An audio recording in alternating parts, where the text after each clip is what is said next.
Did you know that the founder of the Dygma Raise was actually a professional poker player? He then went on to become FNATIC's League of Legends coach, winning 2 European championships. But most importantly, he's now the CEO of Dygma, Luis Sevilla.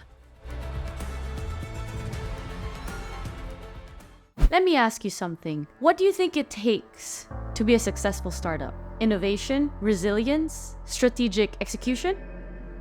To give you the answer to this question, we need to go back to 2015. During his esports era, Luis found a gap in the market. He realized that, much like the players he trained, people using computer keyboards for long hours on end were suffering from neck, back, and wrist pain, sometimes leading to irreversible injuries. He knew that the keyboard's design was extremely outdated. Why hadn't anyone done anything to fix it? Well, there have been, but only a handful, and almost none with a true focus on gaming. In 2016, Luis decided to start his own company to create the first ever ergonomic gaming keyboard. Unfortunately, it never went into mass production. The shortcut was designed considering the shape and natural motion of our hands and fingers. It had a columnar staggered layout and a particular design for the thumb keys with joysticks everywhere. However, after manufacturing 50 prototypes and testing them with users, it quickly became apparent that the learning curve for this product was too steep.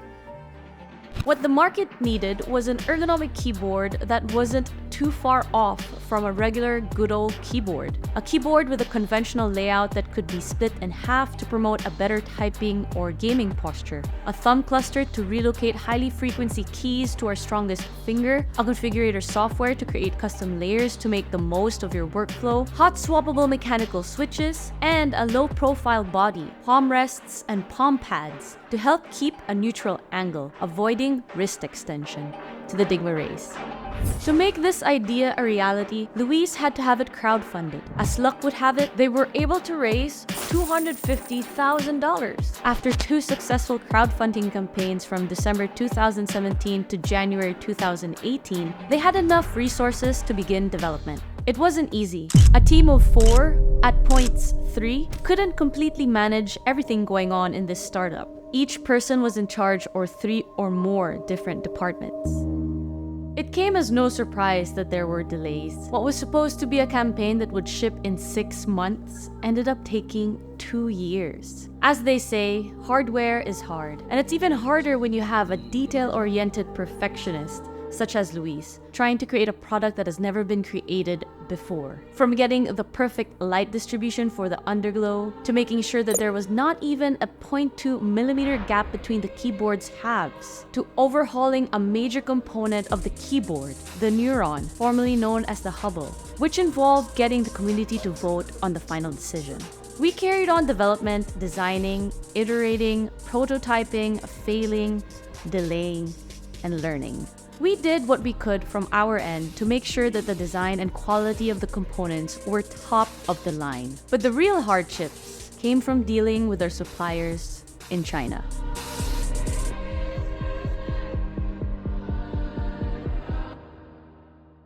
One component that set us back a lot was,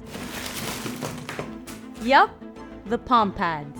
Creating the perfect palm pad was a constant struggle. After understanding the materials that we wanted, our next challenge was to make sure the factory could make it all look perfect. Leatherette skin, silicone, and an adhesive bottom. And I mean perfect, with the shape and functionality that we wanted. But the suppliers couldn't. The edges were not cut smoothly and the sides would rise slightly after use. Even after we had already paid for the tooling machine to make the palm pads, we had to make the tough decision of finding a new supplier. Settling for a poor quality component just so we could meet a deadline was never even an option. But that's not all. In June 2019, right before we had to assemble 10,000 PCBs, we had to change PCBA factories. To make matters worse, we kept failing the certification test for the electronics, which meant that we had to modify the cables and test, add more shielding and test. And did I say test? Issues meant delays, and delays meant refunds. But luckily, we didn't go bankrupt. And our Dygmates, our community, were simply awesome, patient, and understanding. But we knew we had to make up for it somehow. So we decided to create a travel case to come as a free add-on to the keyboard. Months later, in October 2019, Manel, our product manager, went to China to oversee the final mass production run. Soon enough, from December 2019 onwards, this $300 revolutionary keyboard was seen in the setups of around 2,000 people who believed in the project. Then, in March 2020, COVID hit. That COVID-19 can be characterized as a pandemic. You remember those days, right? When we couldn't leave our houses and animals were running loose on the streets? Since people were working from their homes, we actually saw a spike in sales, which is a good thing, but we ran out of stock. And since the whole world was basically on lockdown, we couldn't manufacture our second batch of Dygma Raise keyboards. Thus, we had to go back to pre-sales and wait COVID out until we were able to manufacture and ship again. In the meantime, more and more people started to learn about Dygma and the Raise. Eventually, the team started to grow as well. As soon as restrictions lightened, we were able to carry on with production. However, we faced more challenges, which resulted in us changing our quality control and shipping protocols. And of course, this caused massive delays. Again, because of travel restrictions, we couldn't fly to China to oversee production. We had to ship all keyboards to Spain to do the final quality control, and from there, ship them worldwide. Not only that, but production costs rose. Everything just became more complicated and took more time. Nevertheless, we pushed on. Eventually, it all worked out fine. We continued to remind our loyal customers that what they were waiting for was worth it. In June 2020, we decided to give free goodies with the Raise keyboard. It started off with extra switches and a keycap switch puller. Eventually, we added a cleaning cloth, brush, some O-rings, and made them part of our enhancement kit. Many months had passed, but we continued to make improvements in the next mass production batches, showing our never-ending quest for excellence. Softer palm pads, more compact travel case, redesigning the keycaps, a bigger rubber feet, and even sound dampening solutions. We were truly committed to giving the best to our Dygmates, some of whom expressed the need for a tenting kit to relieve the discomfort caused by hand pronation after long hours on the keyboard. We listened, and after a year of development, in June 2021, we launched the tenting kit as an add-on to the Dygma Raise. This time though, it wasn't free. But our Dygmates were extremely happy. Too happy, as a matter of fact, that after the first day, we ran out of stock. We underestimated how many we were going to sell and had to make 4 batches in 2 years. It all seemed like smooth sailing until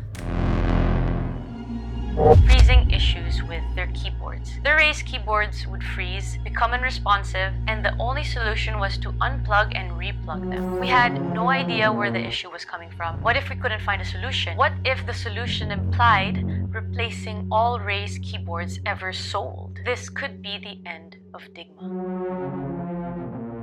What we thought could be fixed by replacing faulty cables, neurons, and PCBs actually ended up being a more serious problem. This was a deal breaker, and they returned their keyboards and asked for refunds. We didn't have an electronic engineer or a firmware developer, so after troubleshooting and testing for almost a year with no answers, we were finally able to identify the cause of the freezing. With the help of our then new full-stack developer Alex and some Dygmates who offered their expertise, we learned that it had to do with electrostatic discharges, which were triggered by a faulty cable or by a strong electromagnetic field. This would result in an interference in the communication between the neuron and the keyboard sides. But how were we able to solve it? Well, by doing what we do best: sharing it with the community. It was a risky move, but it led us to one of our heroic Dygmates who told us exactly what we needed to do to solve the issue. Fortunately, it didn't imply replacing all keyboards ever sent. It was just a firmware update. And it worked! No more freezing. And if you want to learn how that was possible, check out this video for the full story. A year passed and Dygma kept growing. After countless requests from the community, we revisited our idea of creating a columnar keyboard. In June 2022, we launched another crowdfunding campaign for the Dygma Defy. It was a huge success. This time, we were able to raise almost $1 million. Clearly, more and more people were hearing about Dygma and the success it had with the Raise keyboard. But making our second product would only test us even more. An ortholinear or column-staggered layout is preferred by many. With the keys aligned in columns, there's less travel distance to reach each key. It follows the natural arc of your fingers and is always consistent. But we couldn't build just another columnar keyboard. We wanted to make one that exceeded people's expectations of what a true ergonomic keyboard should be. The Dygma Defy has a split design so your wrists are comfortably aligned with your forearms. A thumb cluster that has been carefully designed to cater to different hand sizes and ranges of movement. Built-in tenting with high degree angles and reverse tilting. Fully customizable per-key RGBW, LEDs with ultra-bright underglow, and similar to the Raise, it has integrated palm rests, detachable palm pads, but actually this time they're magnetic and fluffier than ever. Hot swappable switches, fully programmable layers, open source software, and a double-coated anodized aluminum body. But most importantly, it has wireless connectivity, Bluetooth and RF with fully independent halves, and it can be connected via USB too. Truly a first of its kind. And there's a reason why. It was extremely difficult to make. We had to design the keyboard to have 5 microchips that were all programmed to work seamlessly via Bluetooth, RF, and USB. That's another story that I recommend you guys watch. Link is at the top. Spoiler alert, we made it work. The attention to detail and relentless pursuit of creating high-quality products were ever so visible, even if it meant delays. The Dygma Defy pre-orders were expected to be delivered in December 2022, but because of some components not meeting our high-quality standards, suppliers making false promises, problems with the logistics and shipping companies, and also our misguided judgments and shortcomings, we were only able to start shipment in August 2023 and completely ship all pre-orders by the end of January 2024. But it was the relationship with our community and our transparency that I believe played a significant role, making us one of the most loved and trusted computer peripheral companies in the world. What? Can I not say that? 5 years after the Raise keyboard was launched, Dygma announced the Raise 2. With all the experience and knowledge taken from building the first Raise and the Defy, we were able to create a new and improved version of our flagship product. From a distance, the Raise 2 looks almost like the OG, but this time it boasts wireless connectivity, ultra-bright RGBW and underglow, integrated tenting kit and reverse tilting, and magnetic palm pads. But we've also built it ready for future expansion with different modules.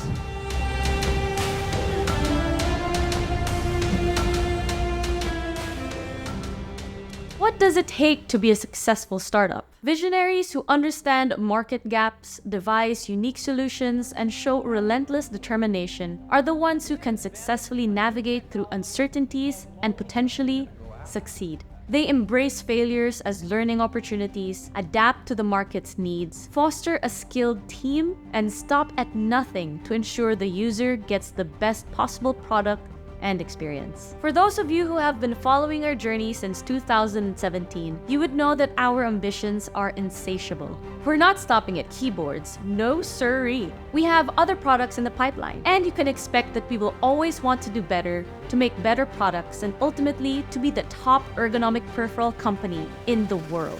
But one thing's for sure, we'll keep true to the values that brought us here: innovation, commitment to quality, honesty, and transparency.